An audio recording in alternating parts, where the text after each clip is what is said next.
There are some big changes coming to the Knott Dairy Center this year, which means new accommodations for these guys. We're pretty lucky to have it. This is Gordon Murdoch, a professor and the department chair for animal sciences at WSU, and he's excited about the opportunity that these updates to the Knott Dairy Center will provide for students, handlers, and of course, the animals. Before we had animals spread out across the facility a lot more, and it was harder for a student to just walk through and see the changes as an animal grows and matures, and then observe how those animals are cared for as they become larger and enter our production system. Murdoch says the updates to the center will be more reflective of real work environments for students. A big step up from the over 60-year-old infrastructure currently being used. Dairy is a growing industry and it's changing, and I think we had enough people in the state legislature to say, I think this is something we want to keep and improve. This new barn is the big addition for the project.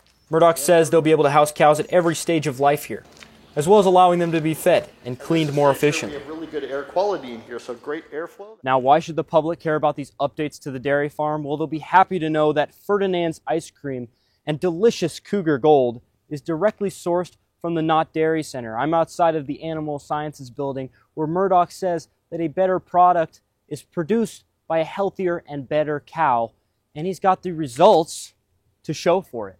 Currently, walking around the facility is a sprawl of sorts, but Murdoch says the barn will provide a more concentrated and safer way for students to research the animals, and for handlers to simply care for them. While cows aren't moving in until March or April, they've already put in over $20,000 of bedding.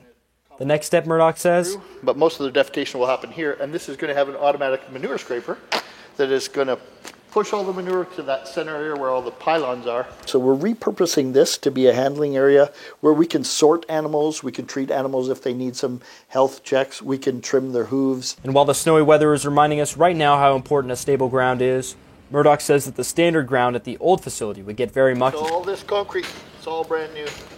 What makes it easier for students and visitors to come around? You'd be standing ankle deep in mud before.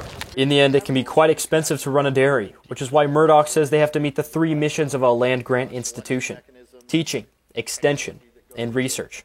All things looking up with the coming changes, he says. That's something we should all be proud of, and it speaks directly to the value of what the dairy industry does for its citizens in the state, in the region, and in the country. We're very fortunate to have something 7 miles away that exposes our students to some real-world aspects of raising livestock. Reporting from Pullman, Cooper Morgan, Murrow News 8.